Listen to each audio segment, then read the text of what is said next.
Again, how do they get the axis of symmetry? Negative b over 2a. So I had just written that up there. But you can see the answers there for 1, 2, 3, 4, and most of 5. There is not the graph there, but you can do the graph. Keep in mind on number 3, that's vertex form. So there's a slightly different way. Go back to the very first example in the notes yesterday to figure it out. Any questions on that part of the workbook? Okay, there's the bottom half, all of 5, 6, 7. Don't worry about domain and range. Domain and range is, for a quadratic, it's all real numbers. Domain is always all real numbers. The range, take the y of the vertex and say greater than that or less than that, depending on if it's going up or down. And then you can see the answer for number 8 also. Any questions on those? Number 8? Okay, factoring. Again, with factoring, you want to make sure that on the factoring part of this, there's some things I'm going to show you here. The charts, the tables that I give you, they're very important. You might want to make sure you get them because they're very helpful for you being able to work with the quiz or the test. Yep. Make sure you get this chart right here as far as like the things. Plus, plus, parentheses, plus, plus, minus, plus will be in parentheses, minus, minus. I'll explain more what these are in a minute. Plus, minus, and minus, minus. I like to just use plus, minus, period for those two. Some teachers will tell you plus, minus should be plus, minus, parentheses, and then a minus, minus should be minus, plus. But I like to just keep them in order. Well, what do they do? Well, it's just a matter of how they like to word things. Now, the first two, think add. The last two, think subtract. I also underline. The ones I underline, that's where the larger number will go in parentheses. Order is important when it's plus and minus. So if you see it like that, I want to see the larger numbers go there. Yeah, once you see this does get pretty easy. And hopefully it should be kind of a review of what you did in Algebra 1. So first example, x squared minus 8x plus 15. First thing I do, put parentheses. Parentheses, parentheses, parentheses, parentheses. Next, x and x. Because what's going on here is this. What you're doing is you're finding two linear functions that multiplied to give you this quadratic function. And so like x times an x gives me an x squared. So in each parentheses, you'll put x and x. Now, minus plus, according to your chart that I just gave you, minus plus means what do I put in parentheses? Minus, minus. Minus, minus. So go ahead and put that. Minus, minus. What are the numbers that multiply to give you 15? 2 and 5. Not 2 and 5, 3 and 5, and possibly 1 and 15. Which of those would add up to 8? 3 and 5. So then that's what you put in the parentheses and you're done. So if you multiply, you get the equation, Right. right? X squared plus 20x plus 36. Now, if you go through that, because it's plus plus, what are you going to put in the parentheses? Negative, negative. Check your chart. Plus, plus. Plus plus. That's 20x. 20x. Okay, so plus plus. Okay. If you go through your factors of 36, now how I do this is I'm going like 1 divided by 36 divided by 1 is 36, so I write 1 and 36. 36 divided by 2 is 18, so I write 2 and 18. 36 divided by 3 is 12, so I write 3 and 12. And it should be 2 and 18, because 2 plus 18 is 20. Okay, here I am writing all the factors of 36, just so you can see what you normally would do. But in all honesty, once you find the right ones, you don't need to write them all. Okay? And if you can do it all, do that part in your head, more power to you. So the two numbers have to equal to whatever blank. They have to multiply to equal the end, and should add or subtract to give you the middle. Oh. Yes? Let's try this. X squared plus 48x minus 100. 1 and 36, 2 and 18. 3 and 12. 2 and 18? Okay. Look, plus minus. Now, when it's plus minus, folks, by the way, order is important. On the other ones, if you had written like x minus 5, x minus 3, or somebody else had put x minus 3, x minus 5, that's okay. Because when the signs are the same, order is not important. Here, order is important. And there is also a way to check to make sure you put them in the right order. It's very simple. Okay? What two numbers multiply to give you 100, but subtract, because this is a plus minus, so subtract. 50 and 2. They subtract to give you 48. Yes. Okay. And again, 52. Now look, should it be 50? Does 50 minus 2 give me a positive 48, or should it be 2 minus 50 to get a positive 48? Okay, so that tells you the order. So what I do there is this. I read it like the way I see it. Take those two numbers, 50 minus 2. Does that give me the answer I'm looking for in the middle? Positive 48? Yes. If it had been written the other way, which here's the next example written the other way, then I would have said 2 minus 50. Because I want a negative 48. Okay? And that's what also, if you look at the chart, I've got the like two of the parentheses like underlined there. The large number always goes to the sign that you see in the middle. That's something you could always kind of go with. So, I mean, obviously, look, you see here, the large number in the sign in the middle is positive, so that means the larger number should be a positive. Here, the sign in the middle is a negative, the larger number should be a negative. So that's something else to look into. Does it matter like which side? For a number in front of the x squared is actually the easiest method I've ever seen. And it's actually very, like when another teacher showed it to me, I just thought it was pure genius. So I would definitely recommend this method. Start off the same, parentheses, parentheses, x, x, minus, minus because it's minus plus. The only difference is you're going to put a 2 in front. Whatever number is in front of the x squared, you're going to put in front of both x's. That means you will have an extra 2. Oops. You will have an extra 2 for a little bit. Okay, that's okay. We'll take care of that at the end. But this is a lot easier if you put that extra 2 at the beginning. All right, now the next step to this is take the first number, the 2, multiply it to the last number, the 7. 2 times 7 is 14. You're going to work off factors of 14, not 7. So here are my factors of 14, which apparently I was getting a little too excited here.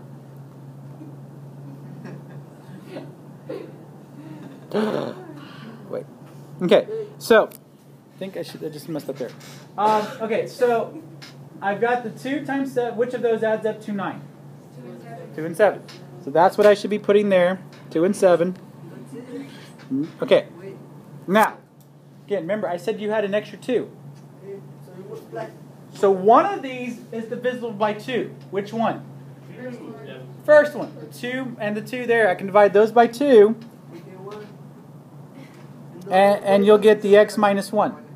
Just the x's on all the numbers. Everything gets divided in that parentheses by 2. Just one? Yeah, well, look, is the other parentheses, is that divisible by 2? No.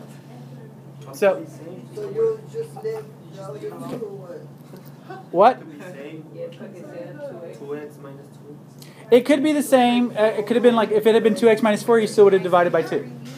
Okay. Then you have divided by 2. But if they were both... Well, you divide by the number, if it's prime, I'll say this. Shh, listen, folks.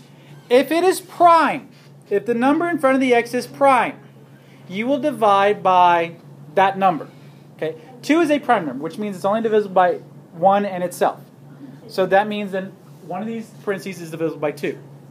If I had a 3, then it would have been divisible by 3. If I had a 5, it would have been divisible by 5. If it's 4, 4 is not a prime number. So the parentheses might be divisible by 4, or it might be divisible by another number that divides into 4, like 2. Okay, so you have to be a little cautious. Oh, but if they were both... Right, Freddie? Come on, Freddy. Wake up, Freddy. All right. Help me. All right, let's see what do you start off with? What are you going to put in the parentheses? 3x. Yeah. Well, the x is first and also the 3's. So 3x, 3x, 3x plus plus. What are you supposed to do next? That's what you got to remember. Oh, that's when you multiply the 3 and the 5. Exactly. 15. 3 times 5 is 15. Good job. Find your factors of 15, 1 and 15, 3 and 5. Which of those adds up to 16? 1 and 15. So that's what goes in the parentheses. Oh, wait. We did just divide, right? Gesundheit. Okay. And then divide. Well, why you don't divide the first one? Why did you divide by 3? You have to. Well, okay. Let's see here. Hold up a second.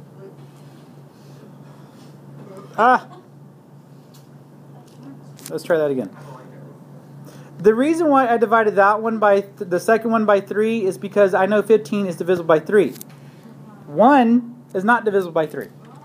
So you divide by the one which is divisible. So that's why I divided on the second one. 3, you got it from the 3x? Yes, from the 3x squared. Okay, so what's the difference between this method and the one you were doing before, like without the division? The only difference is Which is the other one called factoring? that one's just regular. Okay, I've already got this kind of set up for you. Obviously, plus and minus. Got the 4x, 4x. Now, what's my next step again? Multiply. Multiply. 4 4 times 15 is negative, I don't know, something else. 60. And then if you go through all your factors of 60, and what I do is like I go 60 divided by 1 is 60, 60 divided by 2 is 30, and I'm writing them as pairs. I get those. 60 divided by 3 is 20, 60 divided by 4 is 15. So I'm writing these as I'm working them. Okay, now, I know right at this point I've covered all my factors. Oops. Did you do it with the stylus or with your finger? Right now I'm doing that. Earlier I did it with the stylus, but right now I'm doing it with my finger. Okay, here's the thing. This is what you got to be careful. How do you know you've covered all your factors? Okay, notice all I'm doing is taking the 60 and I'm dividing by. I'm going in order. 60 divided by 1, 60 divided by 2, by 3, by 4, by 5, by 6, by 7. Does it go evenly? No. 8. Does it go evenly? No. 9. Does it go evenly? It No. stops at the equal. And then I'm at 10. Well, I've already got 10 here. I've covered all my factors. That's it. Now, which of those subtracts to give me a 4? 6 and 10. And it should be 6 minus 10 to get a negative 4. Oh, okay. When are we doing this? But Tonight? 6 and No, but like 10 test. Oh, wait. Friday? So you mean It's not if that you hard. multiply for Not. It's not really. Huh? That's why Shh. that means Okay. 16. Road was on Friday. They're not divisible by 4. Now, what are they divisible by? 2. 2. So divide them both by 2. Oh, big, hard. So it ends up being 2x plus 3, 2x minus 5. Wait, why do you divide 4 by 2? Because, are they divisible by 10? I'm sorry, are they divisible by 4? No. Okay, so what's another number that divides into 4? 2. Are these all divisible by 2? Yes. Wait. Oh, yes. And notice again, 2 times 2 is 4x squared. So, Yes, sir. Okay. X scenarios. Yeah, and that's actually not a bad question. I can't think of an example where one would be divisible by 4, but the other one could be divisible by 2. If one of them is divisible by 4, They should be. then the other one shouldn't be divisible by anything. Bonus question. You might have to work extra hard just to come up with that bonus question. On my part. All right. Some special factor cases. The first one I'm going to start off with is difference of 2 squares. Now, this one is going to be in the format of some number squared minus another number squared. The key to these special ones are square roots. And on this one, it's going to be, the answer would be just take the square root and put plus and minus those square roots.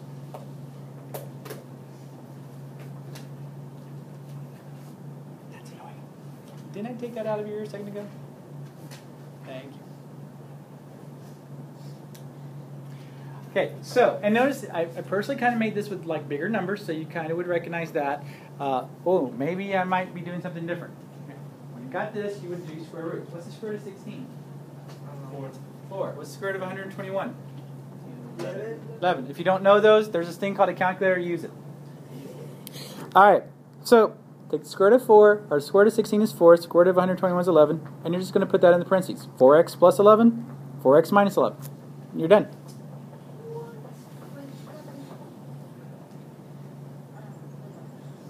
That's all you got to do. Oh, because it's squared. So that's basically. Because it's squared. These are perfect squares. That's it. That's your answer. What are they? Are perfect squares? And again, notice here, there's only two terms. There's no x in the middle on this one, and there's a minus in between. This only works, there has to be a minus in between. So it's always plus and minus? Yes. When it's like this, some numbers, x squared minus some other perfect square, it's always going to be plus and minus. You couldn't do this. You wouldn't be able to do anything. What do you mean? Well, with what you know right now, there's nothing you could do. Now, later on, we'll see how we could solve it. Technically, even still using square roots, but we're going to end up with imaginary numbers. So later on in this chapter. What do you mean by imaginary numbers? The square root of a negative number. Because it's not possible to take the square root of a negative number. All right. One other special case is the perfect square trinomial. And there's supposedly two formulas here, but they're basically the same thing, just the difference of a sign. So be careful with the sign. I would make sure I have this in my notes, because that would be very important. So here you've got the two different formulas: a squared minus 2ab plus b squared, a squared plus 2ab plus b squared. All you do is take the square roots, and depending on the sign in the middle, you put plus or minus in the middle. And don't forget the little square on the outside. Got to have that little square on the outside.